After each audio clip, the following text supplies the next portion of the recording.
എന്ന് പറഞ്ഞാൽ സാമ്പത്തികമായിട്ട് പഠിപ്പിക്കുവാനായിട്ട് കഴിവില്ലാത്ത മാതാപിതാക്കൾ ചിലപ്പോൾ അവരുടെ കുട്ടികളെ ഇവിടെ കൊണ്ടുവന്നെത്തിക്കും. അതല്ലെങ്കിൽ പഠിക്കുവാനായിട്ട് കഴിവുണ്ട്, അല്ലെങ്കിൽ കൂടുതൽ ഒത്തിരി അകലെ വീടുകളിലുള്ള സ്കൂളുകളുള്ള മാതാപിതാക്കളൊക്കെ അവരുടെ കുട്ടികളെ ഇവിടെ കൊണ്ടുവന്നെത്തിക്കും.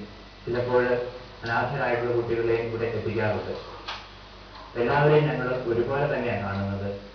മാതാപിതാക്കൾ ഉള്ളവരെന്നോ ഇല്ലാത്തവരെന്നോ അതല്ലെങ്കിൽ സാമ്പത്തിക സ്ഥിതിയിലും ഉള്ളവരെന്നോ ഒന്നും ഇവിടെ വർണ്ണ വിവേചനം ഒന്നുമില്ല.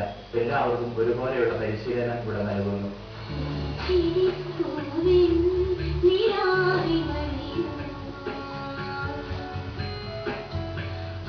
പ്രഭാതത്തിൻ പുതുമയായി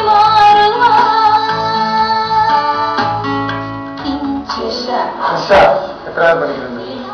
എയ്ത്തിനാ? ഞാൻ എയ്ത്തിന് ഇരിക്കും.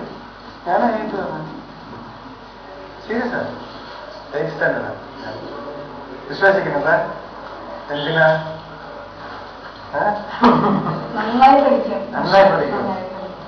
എന്നെ പോലെ അല്ലേ? നന്നായി പഠിക്കും.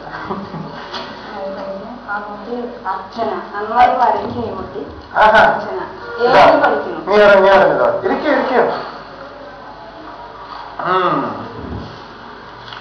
നല്ല ബുക്കിലൊക്കെ പഠിക്കും.